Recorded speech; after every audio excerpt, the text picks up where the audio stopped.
Estimados alumnos, en este nuevo video tutorial les voy a enseñar a trabajar con la calculadora científica para ingresar datos bidimensionales y poder deducir información relevante a través de los cálculos que aparecen disponibles en el menú.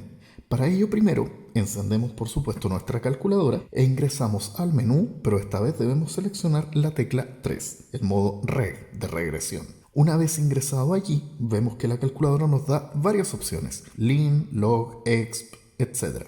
Estos corresponden a modos de regresión que serán estudiados en esta segunda unidad.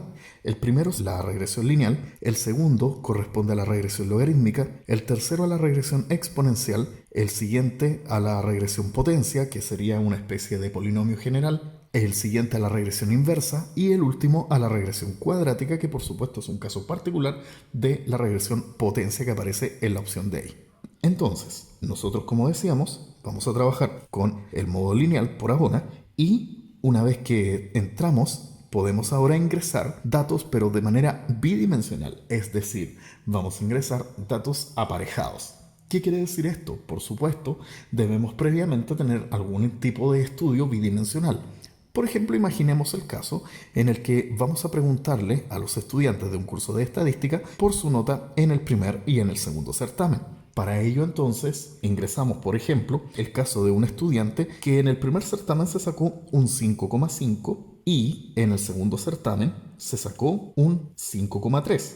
Como usted puede ver, entonces, el punto decimal sigue siendo el botón de ahí, pero esta coma lo que va a hacer es separar la información correspondiente a la primera componente de la correspondiente a la segunda componente. Una vez ingresado los dos valores, apretamos como siempre la tecla M+, para que lo pueda ingresar a la memoria, y ya tenemos nuestro primer par de datos ingresado. Como usted ve, la calculadora ahí me dice que n vale 1, es decir, tenemos un par de datos, como le decía, ingresados. Si apretamos la tecla hacia arriba, como siempre, vemos que aparece la frecuencia, la cual podemos modificar. Por ejemplo, si hay más de un estudiante que tiene las mismas condiciones de notas, acá podemos modificar la segunda nota si es que nos equivocamos al ingresarla, y acá podemos modificar, por supuesto, la primera. Asumiendo que ya hemos ingresado todo lo que teníamos, lo que podemos hacer ahora es meternos a las opciones que nos da el S-bar. En él aparece, como en la primera unidad, el promedio, la desviación estándar y el estimador y sesgado de la desviación estándar. Pero además aparece una tecla hacia el lado, lo cual nos invita a presionar este botón y por lo tanto nos muestra ahora el promedio, la desviación estándar y el estimador y sesgado de la desviación estándar, pero para la segunda componente. Además, si seguimos apretándolo hacia el lado, aparecen esos números A, B y R que corresponden, por supuesto, a, en el caso de A y B, los coeficientes de la recta de regresión. Y el número R corresponde, por supuesto, a el coeficiente de correlación de Pearson.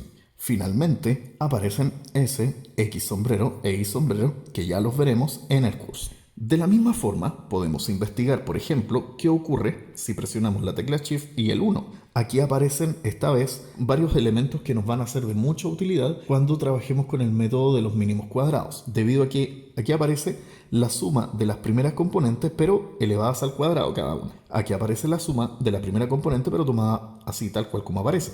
Y en este caso aparece el número de datos que yo he ingresado. Aquí se entrega lo mismo, pero esta vez de la segunda componente aparecen los valores al cuadrado de la segunda componente y sumados. Aquí aparecen los valores de la segunda componente sumados y aquí aparece la multiplicación de la primera y la segunda componente sumada. En cada uno de estos elementos, por supuesto, por ahora no nos son de mucha utilidad debido a que solamente estamos reconociendo la calculadora. Sin embargo, cuando aprendamos a hacer estudios de correlación utilizando la recta de regresión, veremos la relevancia de cada uno de ellos. Por ahora, el objetivo del tutorial, como decíamos al principio, era solamente utilizar la calculadora para ingresar los datos. Espero entonces que se haya entendido el objetivo y cómo se hace.